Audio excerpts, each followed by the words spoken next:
Lawmakers in Washington are expected to vote today on a series of bills to prevent gun violence, but it remains to be seen which, if any at all, will get the support of the president.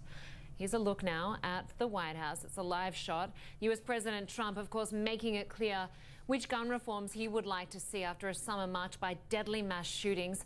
Lawmakers are under pressure to stop the bloodshed.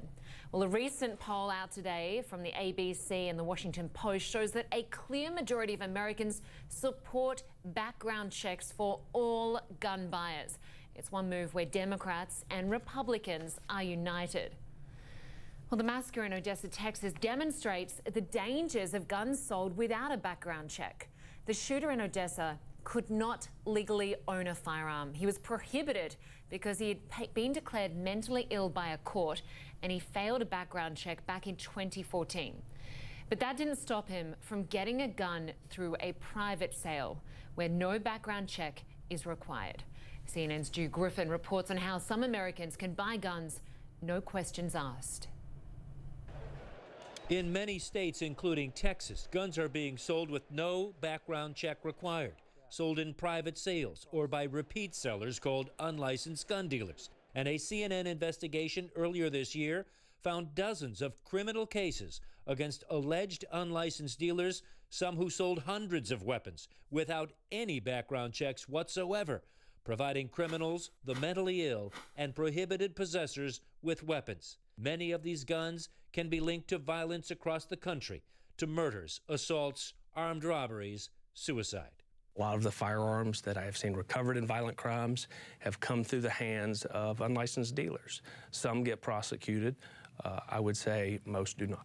In 2017, a gun allegedly sold by a suspected illegal dealer in Nevada was used in the fatal shooting of a California sheriff's deputy. Last year, a gun sold by an unlicensed dealer was used in the slaying of an off-duty police commander in Chicago. And now, in Odessa, Texas, 7 people dead, 25 injured, by a shooter with a gun he bought without a background check from a private party sale. Unlicensed dealers selling as a private party benefit from a vague federal law that does not set a limit for the number of weapons that can be sold by a private seller. They peddle weapons on the internet, at gun shows, in parking lots, from the trunks of their cars.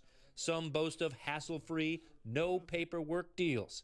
They are in some cases the most unlikely of suspects: a police officer, a Defense Department employee, a DEA supervisor. Members of a prominent farming family in Washington sold guns for years without background checks. Dozens of the guns traced to crimes on the West Coast, including the 2014 shooting of Tarek Asladi, a budding engineer whose career was cut short. And by the time I ducked and tried to run away, the second shot caught me from the back. There are plenty of critics who say universal background checks would not have prevented most of America's mass killings and will not stop criminals from buying guns illegally. But even legal purchases for guns from private sellers do not require background checks, which makes it easy for anyone to get their hands on a powerful weapon. In 2005, 14 years ago, we produced this story showing just how easy it is in Texas for anyone to even buy this gun without a background check. It is a .50 caliber rifle, a weapon of war, used by special forces to kill at a range of nearly 2,000 yards, with .50 caliber bullets so powerful they can pierce a 1-inch steel plate. That's where it went in. We found it for sale by a private seller on the internet, set up a meeting, and bought it at a suburban home in Houston. The transaction took 20 minutes. Since the time we purchased this weapon, with no background check required, there have been 3 U.S. presidents, 8 Congresses, 2 Texas governors, and though some states have passed laws to ban the sale of the .50 caliber rifle, in Texas, nothing has changed.